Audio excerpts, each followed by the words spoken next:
Searching for the origins of human life and civilization X.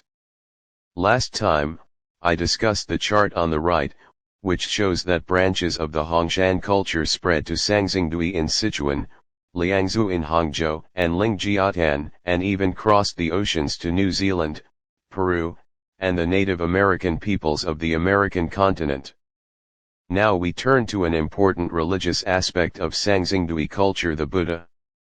At Sanxingdui in Guanghan, archaeological teams once excavated an ancient tomb in which they discovered sculptural objects depicting the Buddha. These included jade Buddha figures from Sanxingdui, as well as a Buddha head carved from ancient crystal. There is also a Sanxingdui jade zhang blade with a Buddha figure carved on it, lapis lazuli Guanyin figures, and seated arhat statues engaged in Buddhist cultivation.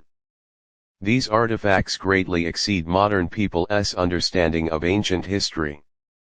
Sanxingdui has been underestimated and dated only to the Shang dynasty. This is because some Chinese scholars have been influenced by Western views and thus deny the existence of the Xia dynasty. If the more than 440 years of the Xia dynasty are denied, China's history is reduced to only about 4,500 years, making it appear inferior to India, Egypt, and Babylon, precisely falling into a Western narrative trap. By misclassifying Sanxingdui as Shang dynasty, serious contradictions arise. Even if Sanxingdui were Shang, both Shakyamuni Buddha in India and Confucius in China lived during the spring and autumn period, which was more than 1,000 years later than the Shang. In other words, if Buddhist figures already existed in China during the Shang dynasty, then Shakyamuni had not yet been born. This discovery naturally caused great unease among archaeologists. However, due to limited knowledge of Buddhist studies and adherence to atheism, they dared not publicly announce such findings, fearing criticism from India and global Buddhist authorities and risking their careers. As a result, they chose silence. This situation resembles the discovery of the first dragon under heaven. When it was first submitted to archaeologists, the concept of Hongshan culture had not yet been established, so the jade C-shaped dragon was locked away in a drawer and ignored. Only many years later, after the Hongshan culture was officially recognized in Chifeng, Inner Mongolia, was it retrieved and identified as a prehistoric Chinese artifact.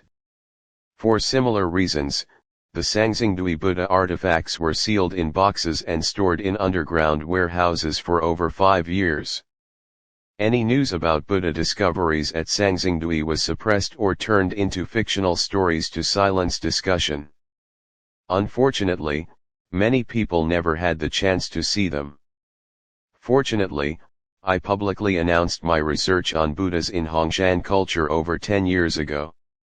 At that time, many people in our association did not believe it, but today, through identifying authentic Hongshan artifacts by their prehistoric tool marks, many Hongshan Buddhist relics have been confirmed. I once shared a Hongshan culture petrified wood Buddha.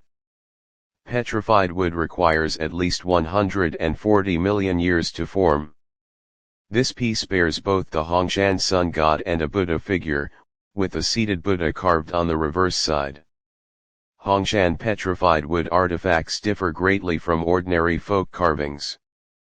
Hongshan culture possessed extremely advanced prehistoric technology, capable of combining 54 rare metals into a thin, semi-transparent black coating containing meteoritic nickel, giving it magnetic properties.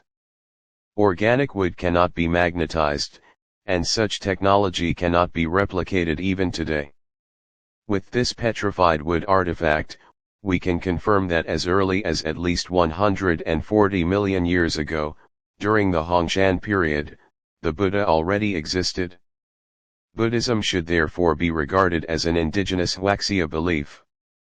Claims that Buddhism originated in India or in Tibetan traditions are thus fundamentally incorrect. Even if Sanxingdui is dated to the Shang dynasty, Buddhism would already be at least 4,500 years old. From a higher level perspective, the sun god of our ancestors and the Buddha that appeared during the Hongshan period predate all known religions in the world today. Therefore, I recognize only our own deities and Buddhas as the true gods and true creators. It is clear that research into Hongshan culture not only breaks through limited thinking but greatly broadens our vision. The origins of life and human civilization lie within the profound and expansive Hongshan culture.